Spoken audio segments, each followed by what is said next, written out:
जय गुरु जी। श्री शिव की आराधना के लिए पार्वती जी की दुष्कर तपस्या। ब्रह्मा जी कहते हैं, देव ऋषि, तुम्हारे चले जाने पर प्रफुल्लचित हुई पार्वती ने महादेव जी को तपस्या से ही साध्य माना और तपस्या के लिए ही मन में निश्चय किया। तब उन्होंने अपनी सखी जया और विजया के द्वारा पिता हिमाचल और माता मैना से आज्ञा मांगी। पिता ने तो स्वीकार कर लिया, परंतु माता मैना ने स्नेहवश अनेक प्रकार से समझाया और घर से दूर वन में जाकर तप करने से पुत्री को रोका। मैना ने तपस्या के लिए वन में जाने से रोकते हुए माँ बाहर ना जाओ ऐसा कहा। इसलिए उस समय शिवा का नाम उमा हो गया। मुने, शैलराज की प्यारी पत्नी मैना ने रोकने से शिवा को दुखी हुई जान अपना विचार बदल दिया और पार्वती को तपस्या के लिए जाने की आज्ञा दे दी। मुनि श्रेष्ठ, माता की वह आज्ञा पाकर उत्तम व्रत का पालन करने वाली पार्वती ने भगवान शंकर का स्मरण करके अपने मन में बड़े सुख का अनुभव किया। माता पिता को प्रसन्नता पूर्वक प्रणाम करके शिव के स्मरण पूर्वक दोनों सखियों के साथ वे तपस्या करने के लिए चली गई।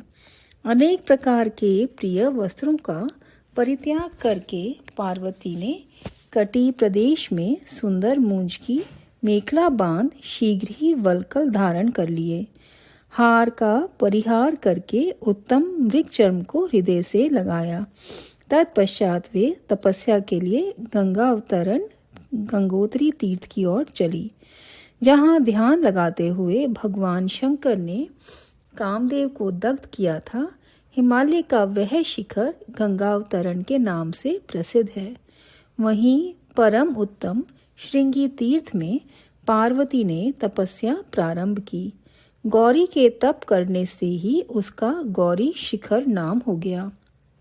मुने, शिवा ने अपने तप की परीक्षा के लिए वहां बहुत से सुंदर एवं पवित्र वृक्ष लगाए जो फल देने वाले थे। सुंदर पार्वती ने पहले भूमि शुद्ध करके वहां एक वेदी का निर्माण किया। तदंतर ऐसी तपस्या आरंभ की जो मुनियों के लिए भी दुष्कर थी। वे मन सहित संपूर्ण इंद्रियों को शीघ्र ही काबू में करके उस वेदी पर उच्च कोटि की तपस्या करने लगी। ग्रीष्म ऋतु में अपने चारों ओर दिन रात आग जलाए रखकर वे बीच में बैठती और निरंतर पंचाक्षर मंत्र का जप करती रहती थी। वर्षा ऋतु में वेदी पर सुस्थिर आसन से बैठकर अथवा किसी पत्थर की चट्टान पर ही आसन लगाकर वे निरंतर वर्षा की जलधारा से भीगती रहती थी। शीतकाल में निराहार रहकर भगवान शंकर के भजन में तत्पर हो वे सदा शीतल जल के भीतर खड़ी रहती और रात भर बर्फ की चट्टानों पर बैठी करती थी। इस प्रकार तप करती हुई पंचाक्षर मंत्र के जप में संलग्न हो शिवा संपूर्ण मनोवांछित फलों के दाता शिव का ध्यान करती थी।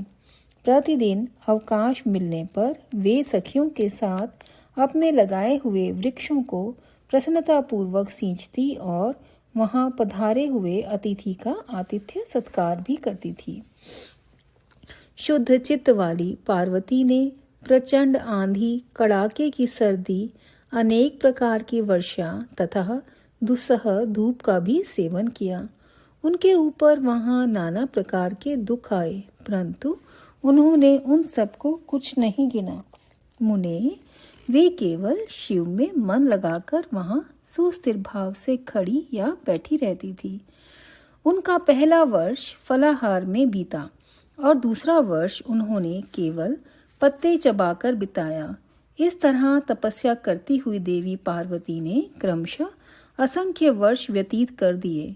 तदंतर हिमवान की पुत्री शिवा देवी पत्ते खाना भी छोड़कर सर्वथा निराहार रहने लगी, तो भी तपश्चर्या में उनका अनुराग बढ़ता ही गया। हिमाचल पुत्री शिवा ने भोजन के लिए पान का भी परित्याग कर दिया। इसलिए देवताओं ने उनका नाम अपर्णा रख दिया। उसके बाद पार्वती भगवान शिव के स्मरण पूर्वक एक पैर से खड़ी हो पंचाक्षर मंत्र का जप करती हुई बड़ी भारी तपस्या करने लगी। उनके अंग चीर और वल्कल से ढके थे। वे मस्तक पर जटाओं का समूह धारण किए करती थी। इस प्रकार शिव के चिंतन में लगी हुई पार्वती ने अपनी तपस्या के द्वारा मुनियों को जीत लिया। उस तपोवन में महेश्वर के चिंतन पूर्वक तपस्या करती हुई काली के 3000 वर्ष बीत गए।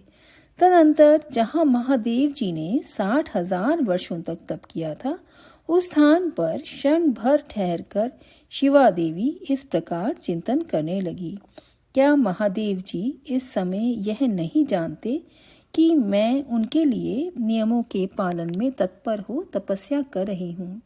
फिर क्या कारण है कि सुदीर्घ काल से तपस्या में लगी हुई मुझ सेविका के पास वे नहीं आए? लोक में, वेद में और मुनियों द्वारा सदा गिरीश की महिमा का गान किया जाता है। तब यही कहते हैं सब कि भगवान शंकर सर्वज्ञ, सर्व आत्मा, सर्वदर्शी, समस्त ऐश्वर्यों के दाता, दिव्य शक्ति संपन्न, सबके मनोभावों को समझ लेने वाले, भक्तों को उनकी अभीष्ट वस्तु देने वाले तथा सदा समस्त क्लेशों का निवारण करने वाले हैं। संगत जी, यहाँ पर ये सब गुण जो शिव जी के कहे गए हैं, ये सब गुण हमारे गुरु जी में भी मौजूद हैं। जो मैं दोबारा पढ़ देती हूँ। सर्वज्ञ, सर्व आत्मा, सर्वदर्शी, मतलब कि वो सब कुछ देख लेते हैं, हमारी सब आत्माओं के अंदर हैं, वो सब चीज़ों को जानते हैं, समस्त ऐश्वर्यों के दाता हैं, दिव्य शक्ति संपन्न है, he is the divine light, divine शक्ति है उनमें, सबके मनोभावों को समझ लेते हैं, मतलब हमारे मन के सब के भावों को समझ लेते हैं, और हम सब भक्तों को उनकी जो वस्तु जो चाहने वाले हैं उनको देते हैं। और हमें सबसे बड़ी बात यह है कि हम सब कलेशों को दूर कर देते हैं, हमारे दुख और कलेशों को दूर कर देते हैं। ये सब गुण हमारे गुरुजी में हैं। यदि मैं समस्त कामनाओं का परित्याग करके भगवान वृषध्वज में अनुरक्त हुई हूँ, तो वे कल्याणकारी भगवान शिव मुझ पर प्रसन्न हों। यदि मैंने नारद तंत्रोक्त शिव पंचाक्षर मंत्र का सदा उत्तम भक्ति भाव से विधि पूर्वक जप किया हो, तो भगवान शंकर मुझ पर प्रसन्न हो। यदि मैं सर्वेश्वर शिव की भक्ति से युक्त एवं निर्विकार हूँ, तो भगवान शंकर मुझ पर प्रसन्न हो।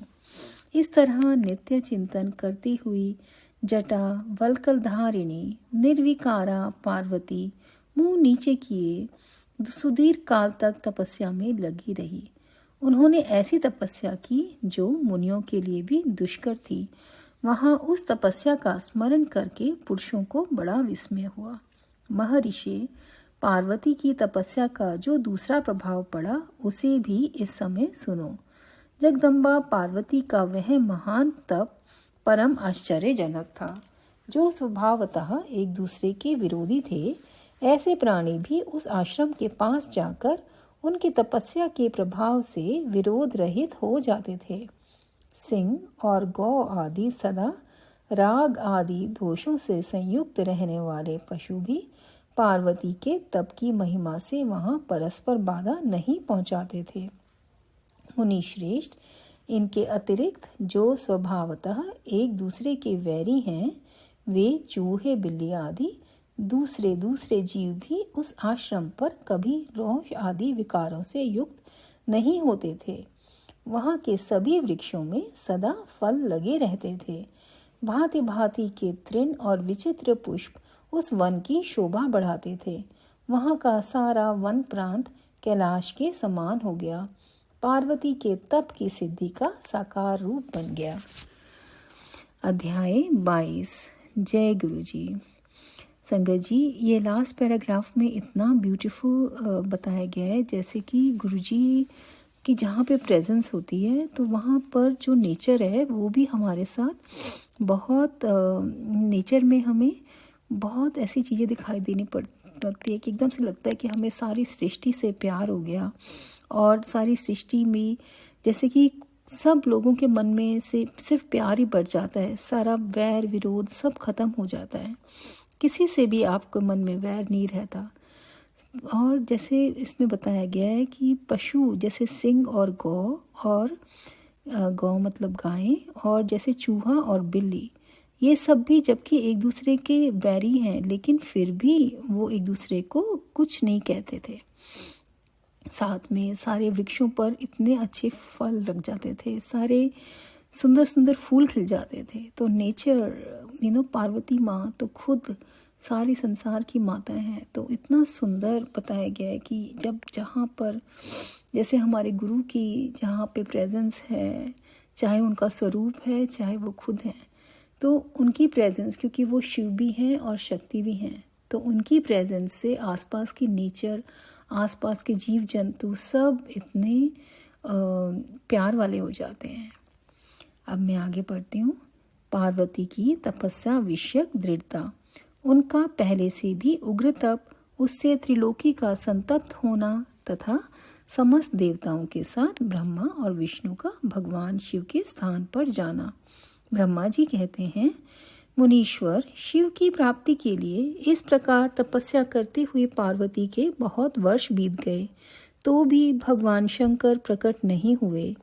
तब हिमाचल, मैना, मेरु और मंदराचल आदि ने आकर पार्वती को समझाया और शिव की प्राप्ति को अत्यंत दुष्कर बताया। उनसे यह अनुरोध किया कि तुम तपस्या छोड़कर घर को लौट चलो। तब उन सब की बात सुनकर पार्वती ने कहा, पिताजी, माताजी तथा मेरे सभी बांधव, मैंने पहले जो बात कही थी उसे क्या आप लोगों ने भुला दिया है? अस्तु, इस समय भी मेरी जो प्रतिज्ञा है उसे आप लोग सुन लें। जिन्होंने रोष से कामदेव को जलाकर भस्म कर दिया है, वे महादेव जी यद्यपि विरक्त हैं तो भी मैं अपनी तपस्या से उन भक्त वत्सल भगवान शंकर को अवश्य संतुष्ट करूंगी। आप सब लोग प्रसन्नता पूर्वक अपने अपने घर को जाएं। महादेव जी संतुष्ट होंगे ही, इसमें अन्यथा विचार की आवश्यकता नहीं है। जिन्होंने कामदेव को जलाया है, जिन्होंने इस पर्वत के वन को भी जलाकर भस्म कर दिया है, उन भगवान शंकर को मैं केवल तपस्या से नहीं बुलाऊंगी। महाभागगण, आप यह जान लें कि महान तपोबल से ही भगवान सदाशिव की सेवा सुलभ हो सकती है। यह मैं आप लोगों से सत्य सत्य कहती हूँ। सुमधुर भाषण करने वाली पर्वतराज कुमारी शिवा, माता मेनका, भाई मैनाक, पिता हिमालय और मंदराचल आदि से उपयुक्त बात कहकर शीघ्र ही चुप हो गई। शिवा के ऐसा कहने पर वे चतुर चालाक पर्वत, गिरिराज, सुमेरु आदि गिरिजा की बारंबार प्रशंसा करते हुए अत्यंत विस्मित हो जैसे आए थे वैसे ही लौट गए। उन सबके चले जाने पर सखियों से घिरी हुई पार्वती मन में यथार्थ निश्चय करके पहले से भी अधिक उग्र तपस्या करने लगी। मुनि श्रेष्ठ, देवताओं, असुरों, मनुष्यों और चराचर प्राणियों सहित समस्त त्रिलोकी उस महती तपस्या से संतप्त हो उठी। उस समस्त देवता, असुर, यक्ष, किन्नर, चारण, सिद्ध, साध्य, मुनि, विद्याधर, बड़े बड़े नाग, प्रजापति, गुहयक तथा अन्य लोग महान से महान कष्ट में पड़ गए, परंतु इसका कोई कारण उनकी समझ में नहीं आया। तब इंद्र आदि सब देवता मिलकर गुरु बृहस्पति से सलाह ले बड़ी विहलता के साथ सुमेरु पर्वत पर मुझ विधाता की शरण में आए। उस समय उनके सारे अंग संतप्त हो रहे थे। वहां आ मुझे प्रणाम कर उन सभी व्याकुल और कांतिहीन देवताओं ने मेरी स्तुति करके एक साथ ही मुझसे पूछा, प्रभु, जंगल के संतप्त होने का क्या कारण है? उनका यह प्रश्न सुनकर मन ही मन शिव का स्मरण करके विचार पूर्वक मैंने सब कुछ जान लिया। इस समय विश्व में जो दाह उत्पन्न हो गया है वह गिरिजा की तपस्या का फल है। यह जानकर मैं उन सब के साथ शीघ्र ही क्षीर सागर को गया। वहां जाने का उद्देश्य भगवान विष्णु से सब कुछ बताना था। वहां पहुंचकर देखा भगवान श्री हरि सुखद आसन पर विराजमान हैं। देवताओं के साथ मैंने हाथ जोड़कर प्रणाम पूर्वक उनकी स्तुति की और कहा, महाविष्णु, तपस्या में लगी हुई पार्वती के परम उग्र तप से संतप्त हो हम सब लोग आपकी शरण में आए हैं। आप हमें बचाइए, बचाइए। हम सब देवताओं की यह बात सुनकर शेष शैया पर बैठे हुए भगवान लक्ष्मीपति हमसे बोले। श्री विष्णु ने कहा, देवताओं, मैंने आज पार्वती जी की तपस्या का सारा कारण जान लिया है। अतः तुम लोगों के साथ अब परमेश्वर शिव के समीप चलता हूँ। हम सब लोग मिलकर यह प्रार्थना करेंगे कि वे गिरिजा को ब्याह कर अपने यहाँ ले आवें। अमरों, इस समय समस्त संसार के कल्याण के लिए भगवान से शिवा के पाणी ग्रहण के लिए अनुरोध करना है। देवादिदेव पिनाकधारी भगवान शिव शिवा को वर देने के लिए जैसे भी वहीं उनके आश्रम पर जाएं, इस समय हम वैसा ही प्रयत्न करेंगे। अतः परम मंगलमय महाप्रभु रुद्र जहाँ उग्र तपस्या में लगे हुए हैं वहीं हम सब लोग चलें। भगवान विष्णु की यह बात सुनकर समस्त देवता आदि हठी, क्रोधी और जलाने के लिए उद्यत रहने वाले प्रलयंकर रुद्र से अत्यंत भयभीत हो बोले।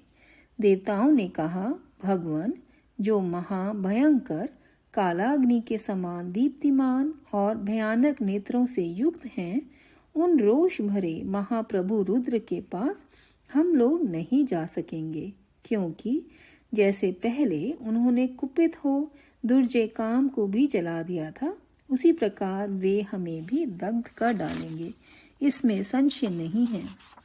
मुने, इंद्रादि देवताओं की बात सुनकर लक्ष्मीपति श्री हरि ने उन सबको सांत्वना देते हुए कहा।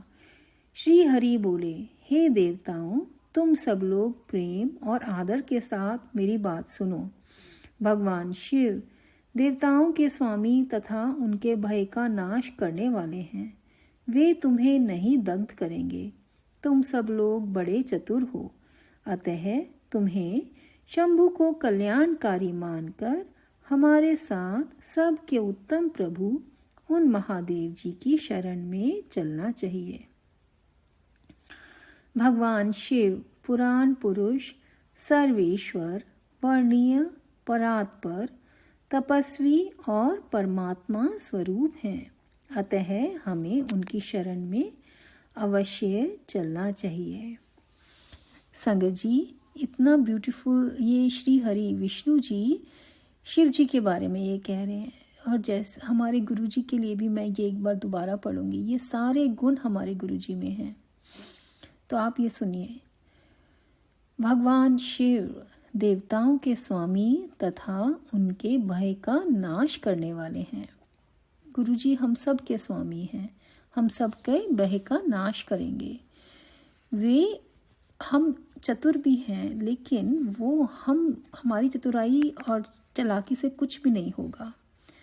इसलिए हमें अपने गुरु को कल्याणकारी मानकर उन उत्तम प्रभु महादेव जी की शरण में चलना चाहिए। हमें अपने गुरु की शरणागत में होना चाहिए, उनकी शरण में रहना चाहिए। भगवान शिव पुराण पुरुष, सर्वेश्वर, वर्णीय, परात्पर, तपस्वी और परमात्मा स्वरूप हैं। तो ये इतना अच्छा है, ये हमेशा अपने मन में याद रखनी चाहिए ये बात हम सबको। प्रभावशाली विष्णु के ऐसा कहने पर सब देवता उनके साथ पिनाक पाणी शिव का दर्शन करने के लिए गए। मार्ग में पार्वती का आश्रम पहले पड़ता था, अतः उन गिरिराज नंदिनी की तपस्या देखने के लिए विष्णु आदि सब देवता कौतूहल पूर्वक उनके आश्रम पर गए। पार्वती की श्रेष्ठ तप को देखकर सब देवता उनके उत्तम तेज से व्याप्त हो गए। उन्होंने तपस्या में लगी हुई उन तेजोमयी जगदम्बा को नमस्कार किया और साक्षात सिद्धि स्वरूपा शिवा देवी के तप की भूरी भूरी प्रशंसा करते हुए वे सब देवता उस स्थान पर गए जहाँ भगवान वृषध्वज विराजमान थे। यहाँ शंकर जी का एक और नाम आया है, वृषध्वज।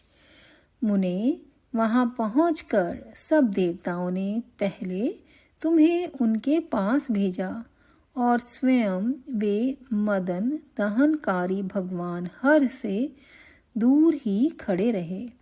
वे वहीं से यह देखते रहे कि भगवान शिव कुपित है या प्रसन्न। नारद, तुम तो सदा निर्भय रहने वाले तथा विशेषतः शिव के भक्त हो, अतः तुमने भगवान शिव के स्थान पर जाकर उन्हें सर्वथा प्रसन्न देखा। फिर वहां से लौटकर तुम श्री विष्णु आदि सब देवताओं को भगवान शिव के स्थान पर ले गए। वहां पहुंचकर विष्णु आदि सब देवताओं ने देखा भक्त वत्सल भगवान शिव सुखपूर्वक प्रसन्न मुद्रा में बैठे हैं। अपने गणों से घिरे हुए शंभु तपस्वी का रूप धारण किए योग पट पर आसीन थे। उन परमेश्वर रूपी शंकर का दर्शन करके मेरे सहित श्री विष्णु तथा अन्य देवताओं, सिद्धों और मुनीश्वरों ने उन्हें प्रणाम करके वेदों और उपनिषदों के सूत्रों द्वारा उनका स्तवन किया। यहाँ पे अध्याय 26 समाप्त होता है। गुरु जी का बहुत बहुत शुक्राना कि ये पढ़वाया उन्होंने और इतना सुंदर दृष्टांत हम सबके सामने दिया। शुक्राना गुरु जी। जय गुरु जी। संगत जी, ओम नमः शिवाय। शिव जी सदा सहाय। ओम नमः शिवाय। गुरु जी सदा सहाय। जय गुरु जी।